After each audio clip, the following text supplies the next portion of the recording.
What separates me from a lot of people is they go into a daunting task, and the task is overwhelming. Like when I heard the pull-up record was 4,020 pull-ups, and I was talking about breaking this record, people are like, oh my God. I went right to a pen and paper. Like, what are you doing? I'm doing the math, man. What are you talking about? I'm open-minded to the fact that, okay, if I do 5 pull-ups in a minute for so many hours, I can get so many pull-ups in. How much time do I have to rest? I was breaking the math down. You have to be open-minded to the possibilities that I can do this. I'm limping. I'm literally limping because I've had several knee surgeries and my body was twisted, and so now it's untwisting. So people look at me, oh, it looks like he's limp, like limping when he runs. I am limping when I run. My body's jacked up, so I'm focusing on how to get the best out of a broken body. So everything I do is a total focus on what I'm doing at that point. The unfulfilled potential is the story of most people's lives. It is. It is. And it could have been the story of mine. And I tell a lot of people go, what's your biggest fear in life? And my biggest fear, honestly, was, let's say this. Let's say, I don't care if you believe in God or not. I don't care. So let's just play a game with me. Let's say you're God. And we have a big fucking long line of people. And I made it to heaven. I'm 75 years old. I'm 300 pounds. I made it to heaven. I worked for Ecolab my entire life, spraying for cockroaches. That's what I did. But I'm dead. I'm in heaven now. And you're judging us all now. So we're in line. We're all sitting there in line. You have Adam Brown. He has a big board up, and you're talking to Adam Brown about his life. And you rip it down, and I'm next in line, David Goggins. I see my name, and I see all this shit, and God goes, hey, you say, read this, man. And I'm reading this list, and I'm seeing 182 pounds, Navy SEAL, Ranger School, motivational speaker, changing lives.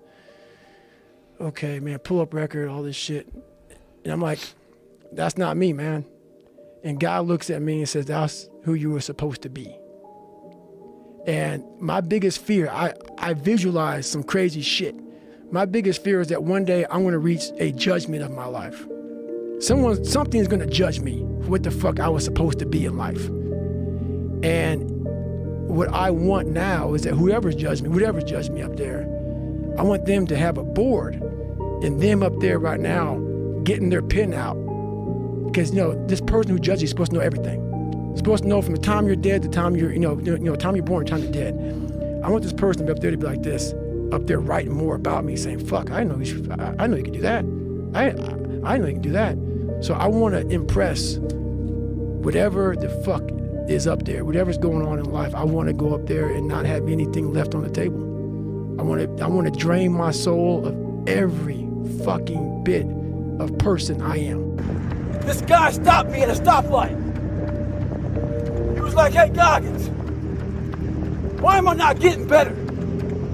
I'm a big-time goal setter. I run half Ironmans. I run half marathons. I go for that new promotion at work. Why am I not getting better? I asked him a question. Do you have fear of not reaching those goals? He said no. Because that's your problem. You're setting goals you know you can reach. And when you do that, that fear, that insecurity, that doubt, that's where you grow. He's not getting that. You must always set goals that you think you cannot achieve. And then there you get better. Once you shut your mind down to the possibility that it can be achieved, there's no way it can happen. So that's why my eyes and my body light up about things, because I know that if you're in a fight, you have to attack. You have to keep attacking. The enemy has to know he is not going to give up. You must break the soul of whatever the fuck is in front of you. Let's approach our goals this year with a different mindset, a surgical mindset. When I was in elementary, our science teacher had us get a glass and put in the sink. He said, before you go to bed, turn the faucet on. So this one drip gets into that cup. And by the time you wake up, it'll be full of water. He was teaching us about volume. I didn't learn shit about volume that day. I learned about patience. All I wanted to do was turn that fucking faucet on and fill that glass up. But that's not how our goals go. Our goals don't go fast like that. They go like that drip of water. But what I took from it is this. That drip of water was building that endurance in your mind. That drip of water was building that calluses in your mind. And that's what we need to have. This is a slow process. And that drip of water taught me that. It's the reality of my life. It's the reality of a lot of people's lives. And so, yeah, that had to happen for me to be haunted, to pull out, to extract the guy at the end of the day. That haunting is something that's still there today. Because no matter how much you improve, no matter how much you change who you are, it's not permanent. You don't just wake up and say, oh my God, man, you're David Goggins, you break records, you do this, you do that. People want to know, how are you able to just be so hard? Because I never turned the fucking thing off. Because once it turns off, I go right back to the David Goggins that is. And that's the guy that I'm constantly fighting every day. And it's a choice. And that choice makes you misunderstood. It makes you crazy. That's why I hate fucking social media. In 2013, people wanted me to write my book. I did it in 2018. It took 5 years. And the reason why I didn't do it, I sat at a table and Jennifer was there. This is before she started working for me. I started dating her, whatever. And all these people were there. And they're like, man, you gotta go on social media. And I was like, fuck you, man. Like, I'm not, it's poison. It's poison because I knew what I did to get where I am. And I'm gonna have these people, these normal, everyday people, fat, lazy, exactly who I was, judging me.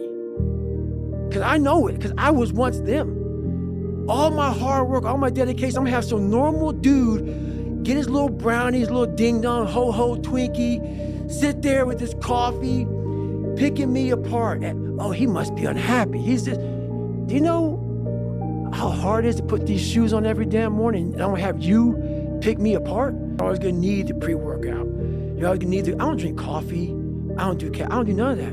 I don't need it. I can run for 70 hours, and I have before. No caffeine.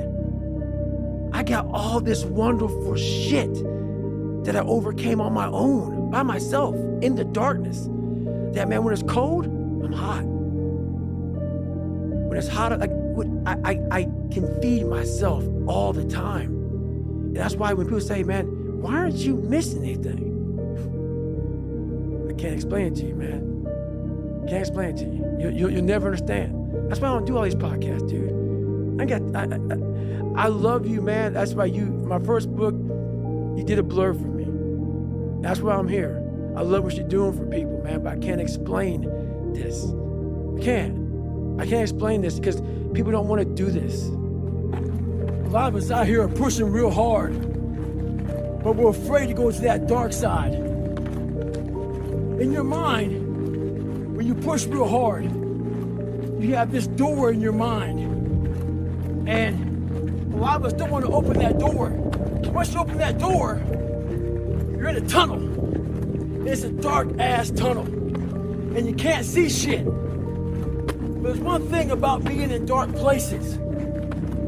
If you have the courage to stay in there long enough, your eyes will start to adjust to the darkness. Your body and mind will always adjust to more suffering, to more pain. If you want to push harder, know this. Your mind quits way before your body does. So you have to be willing to go way into that darkness and find more of yourself. Stay hard.